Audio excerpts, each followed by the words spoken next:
Bismillahirrahmanirrahim. Assalamualaikum warahmatullahi wabarakatuh. How are you today?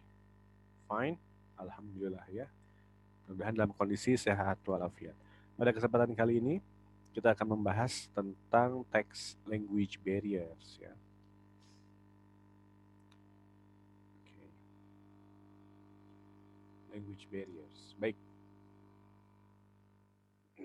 Sebelum kita bahas ini, ada beberapa poin penting yang perlu diperhatikan oleh saudara-saudara sekalian berkaitan dengan membaca teks bahasa Inggris. Pertama, karena kita belajar bagaimana memahami sebuah teks. Jadi tentunya yang pertama jangan pernah mengcopy pastekan semua teks ini di copy semua kemudian dipindahkan pada Google Translate ya. Jangan pernah. Karena berarti kita tidak sedang belajar kalau begitu. Namun silahkan baca dengan hati-hati kata-kata yang susah ditandai atau ditulis dulu dalam notes, lalu kemudian cek di kamus.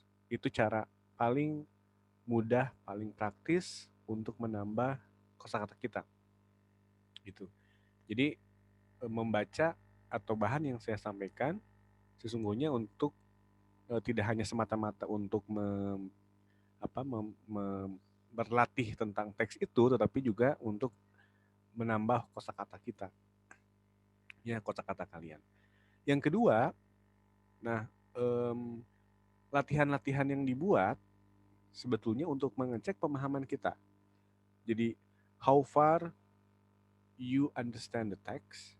Nah, we can measure by using some questions gitu. Jadi seberapa jauh memahami sebuah teks ditesnya dengan menjawab pertanyaan-pertanyaan.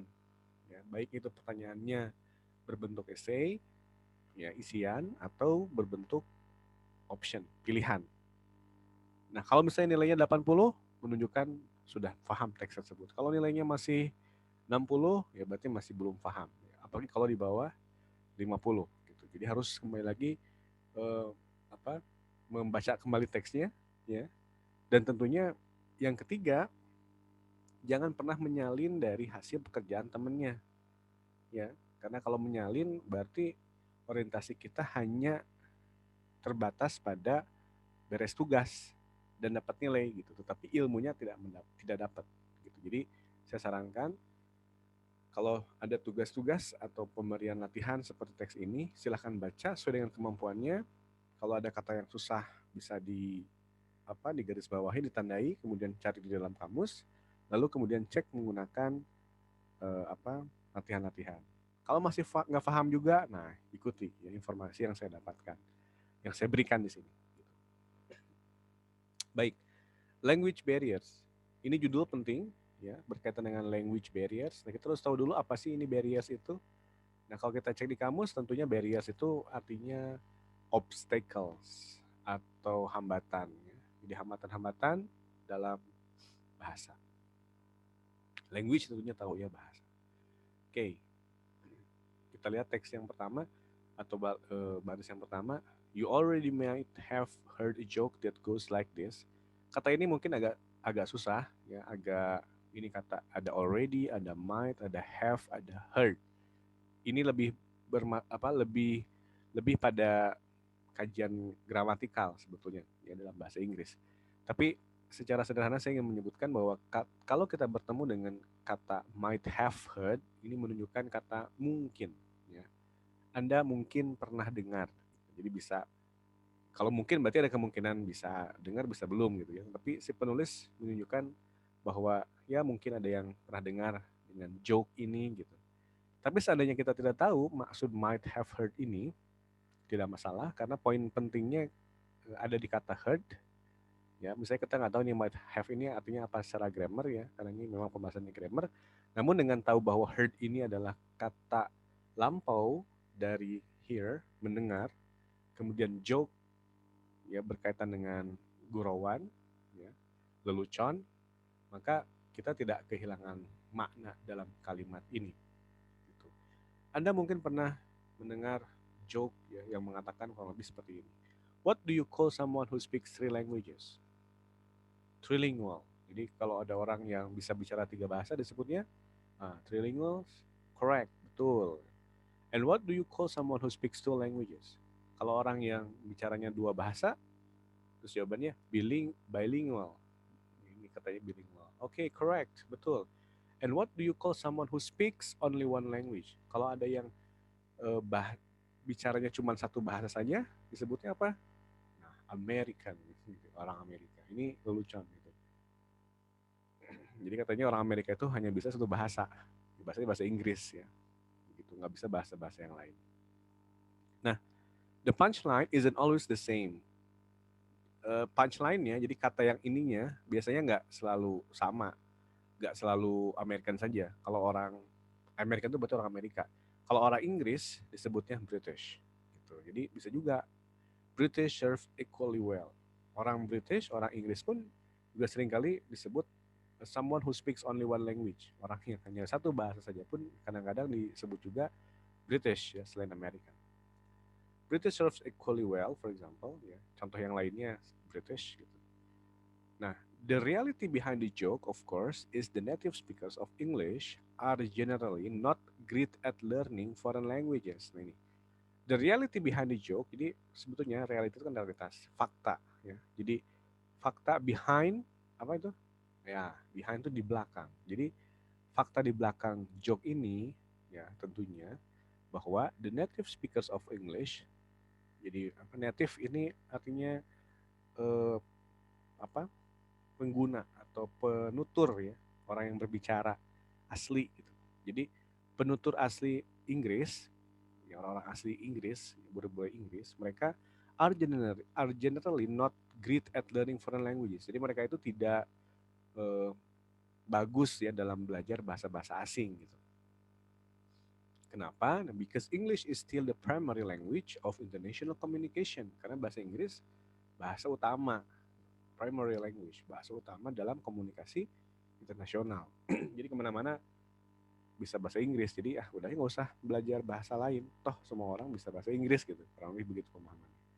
Sehingga there tend to be an attitude among many native speakers. Nah ini ya. Sehingga muncullah attitude, sikap ya, among many native speakers di antara orang-orang ini penutur bahasa asli Inggris itu bahwa that it is not important to learn another language. Jadi tidak penting. It is not important, nggak penting to learn another language. Belajar bahasa bahasa lain, gitu, bahasa asing. Ya. Although more than a quarter of Americans do speak another language in addition to English, ya, jadi although more than a quarter of American, meskipun although more than quarter, jadi lebih dari quarter itu apa? Seperempat ya. Lebih dari seperempat orang-orang Amerika do speak another language. Ini tuh penekanan ya. Do speak. Jadi mereka tuh betul-betul speak, berbicara ya, dengan bahasa lain. Jadi lebih dari seperempat orang Amerika itu sebetulnya berbicara bahasa lain, bahasa asing ya, selain bahasa Inggris ya. In addition to English, ya, selain bahasa Inggris yaitu Spanish misalnya, bahasa Spanyol ya, is by far the most common. Ini contoh umumnya. Fewer than half of American teenagers study a foreign language in school. Nah, kurang lebih setengah dari remaja Amerika belajar bahasa asing di sekolah. Tuh. Paragraf berikutnya. In schools in the United Kingdom, nah, sekolah-sekolah di United Kingdom, kalau United Kingdom itu berarti Inggris. Kalau United States, Amerika. Orangnya, kalau United Kingdom, orangnya itu disebutnya British. Gitu. Kalau United Nation, Amerika Serikat, orangnya disebut American. Gitu ya.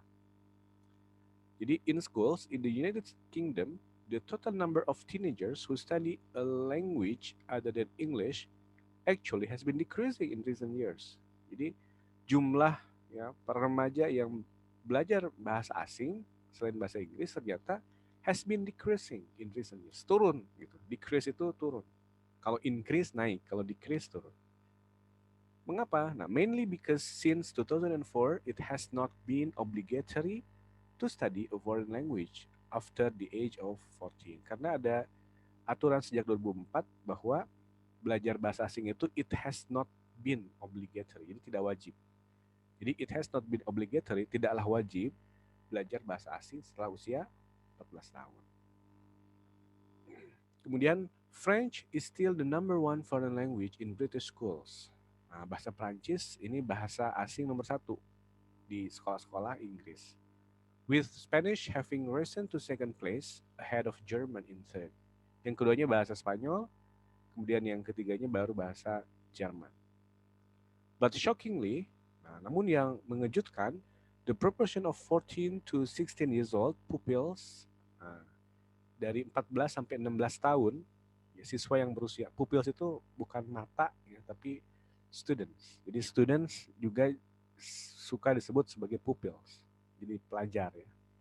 Jadi pelajar usia 14 sampai 16 tahun, mereka studying any of those three languages has fallen to less than 40%. Jadi yang belajar tiga bahasa itu ternyata berkurang juga, ya, berkurang juga sebesar 40%.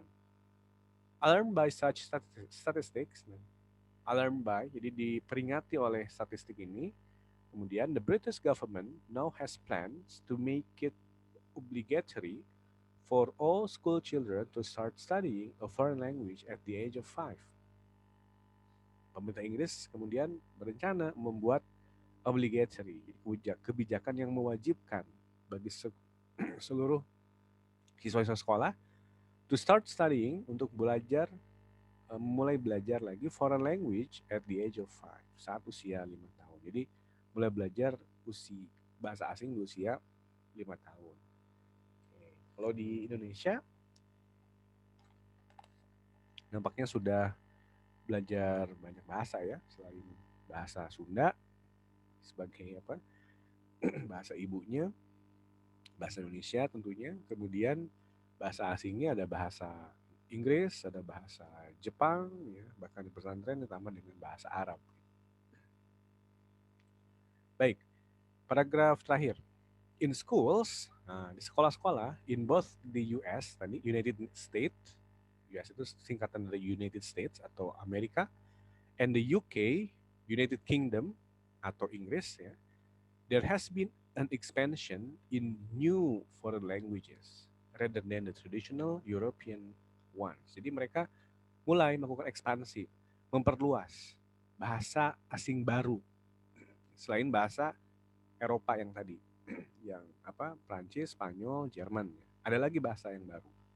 Apa itu? Nah ini, foremost among them, yaitu in recognition of China having become major economic power is Mandarin. Nah ini, yaitu mereka mencoba untuk untuk mewajibkan belajar bahasa Mandarin. Karena apa?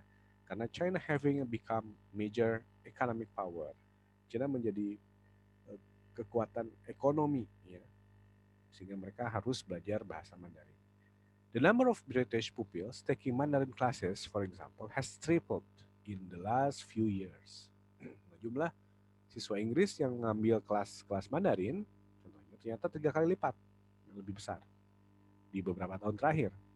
But still represent less than 20% of the school population. Tapi yang ambil 3 kali lipat ini sebetulnya kalau dijumlahkan dengan total sekolah, mereka tetap kurang dari 20%. Gitu. Nah, jadi yang disebut dengan language barriers berarti ada hambatan-hambatan untuk belajar bahasa ya. Baik, ini teksnya. Nah, untuk mengecek pemahaman kita lihat latihan. Sebetulnya kalau untuk menjawab latihan-latihan seperti begini tidak usah panjang-panjang. Justru dengan kalau panjang itu menunjukkan gak yakin atau belum paham dengan isinya, ya, atau dengan maksud dari teks tersebut. Tapi kalau langsung pendek, itu berarti sudah paham. Baik, kita lihat nomor 1. Nomor 1 jawabannya kalau kita lihat, after English, setelah bahasa Inggris, what language is most commonly spoken in the United States? Bahasa yang juga dipakai di Amerika. Nah, tentunya jawabannya adalah Spanish, ya. Ini kelihatan dari ini mana? Nah, Spanish is by far for the most common. Jadi cukup jawabannya Spanish. Jadi setelah bahasa Inggris ya bahasa Spanyol gitu. Nomor 1 jawabannya Spanish. Nomor 2, which foreign language is most commonly taught in British schools? Yang yang banyak diajarkan, most commonly taught, yang banyak diajarkan di sekolah-sekolah Inggris? Jawabannya adalah, kalau kita lihat di sini, yang mana? Ayo. Iya, tentunya kita lihat di sini ya. French is still the number one foreign language in British schools. Nah ini, jadi jawabannya nomor dua cukup French, bahasa Prancis. Yang ditanya yang paling banyak diajarkan di sekolah-sekolah, ya tentunya bahasa Prancis. Disusul kemudian oleh bahasa Spanyol, Spanish, lalu bahasa German. Nomor dua jawabannya cukup dengan menyebutkan French. Jadi nggak usah panjang-panjang.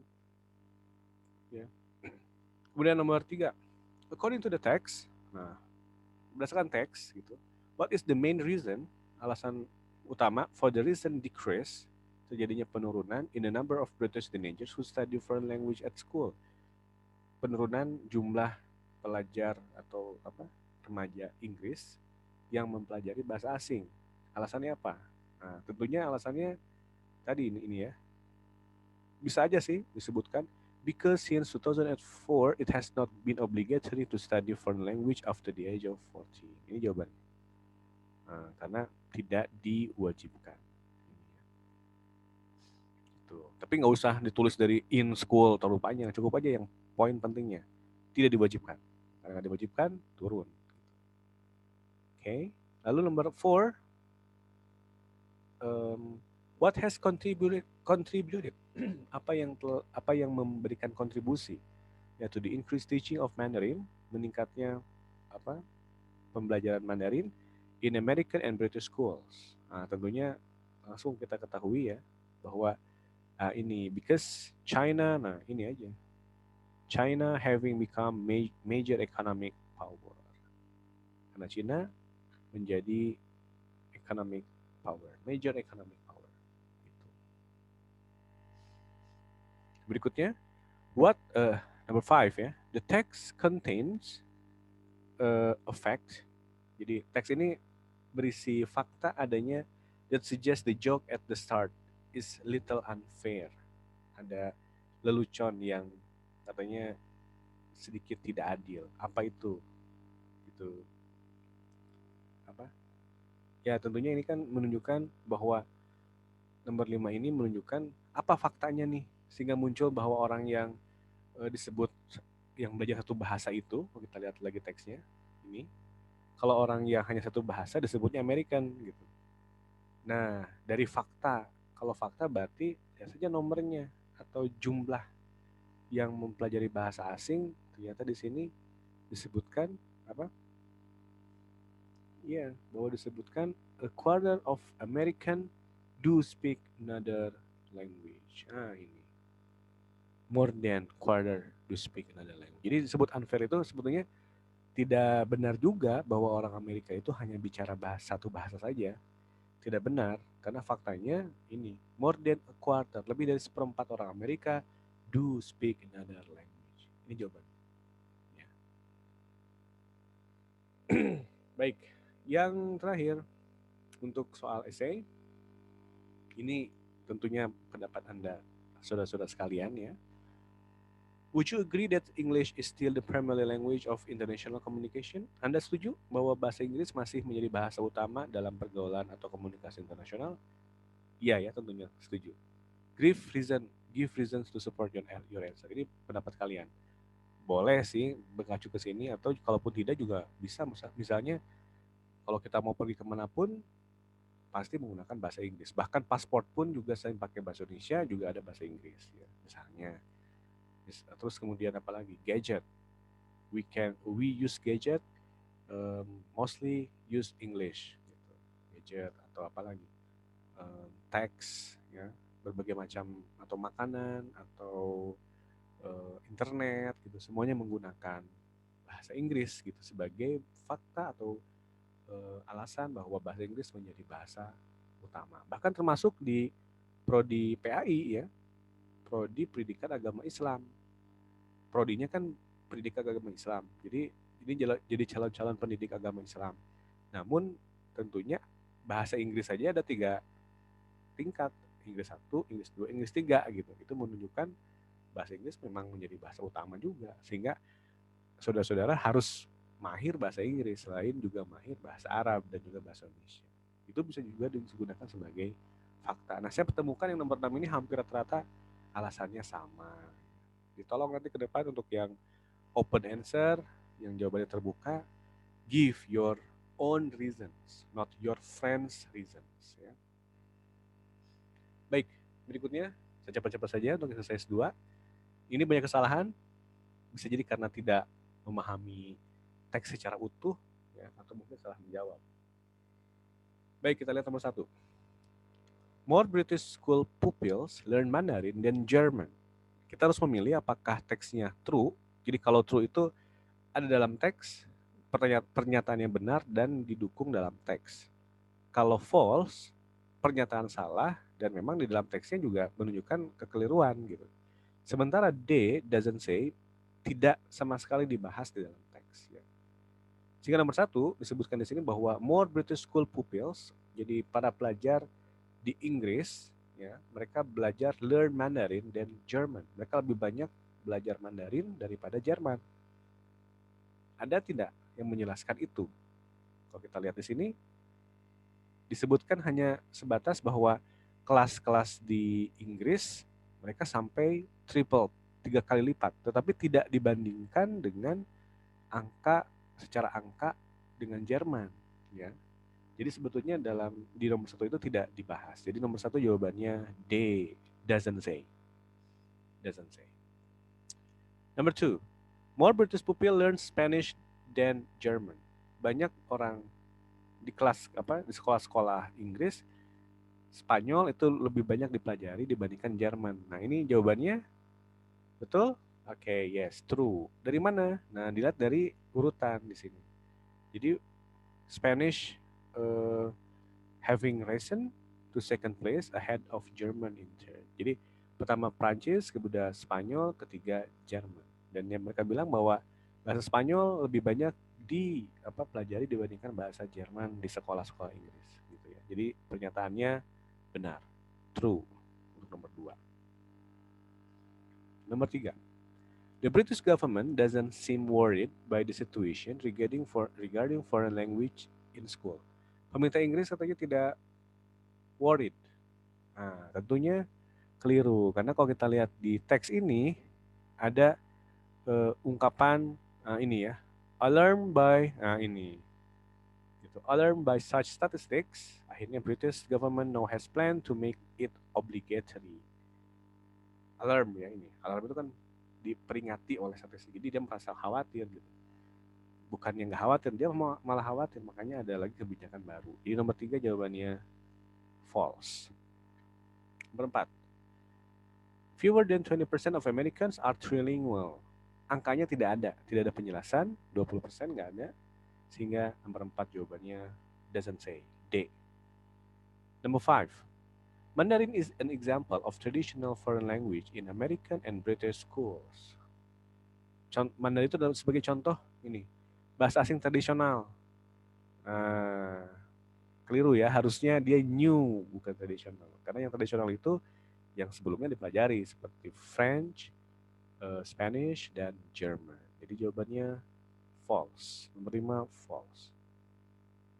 Number 6. The second most common language in the United States is also the foreign language most commonly taught in British schools. Jadi yang bahasa kedua di Amerika itu adalah bahasa asing yang juga dipelajari di Inggris. Jawabannya false. Salah ya. Di Inggris. Karena di Inggris itu yang dipelajari kedua Spanish ya. Kalau di Amerika ya beda lagi. Oke, nomor 5 jawabannya false. Sorry, number 5 jawabannya, number 6 jawabannya false ya. Nomor 6 jawabannya salah, false. 7. The number of British people studying Mandarin has tripled since 2004. Ini jumlah siswa yang belajar, tapi dijelaskan sejak tahun 2004. Nah, 2004-nya tidak dijelaskan.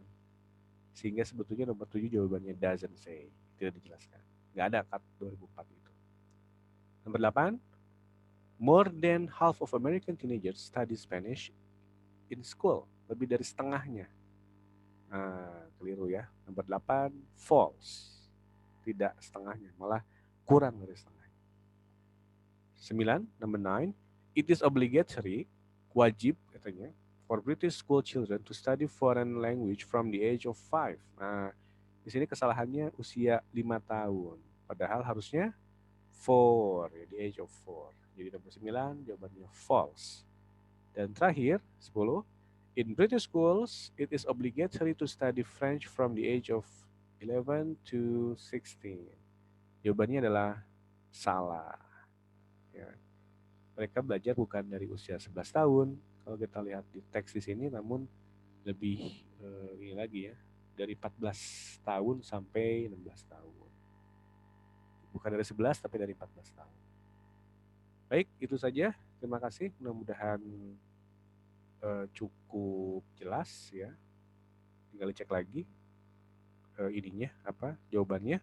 Kalaupun apa nilainya tidak sama dengan teman yang meskipun temannya benar-benar sama jawabannya, nah itulah salah satu resiko kalau apa jawabannya sama. Kadang-kadang suka dirugikan nilainya berbeda dengan teman yang lain. Demikian, terima kasih. Assalamualaikum warahmatullahi wabarakatuh. Bye bye.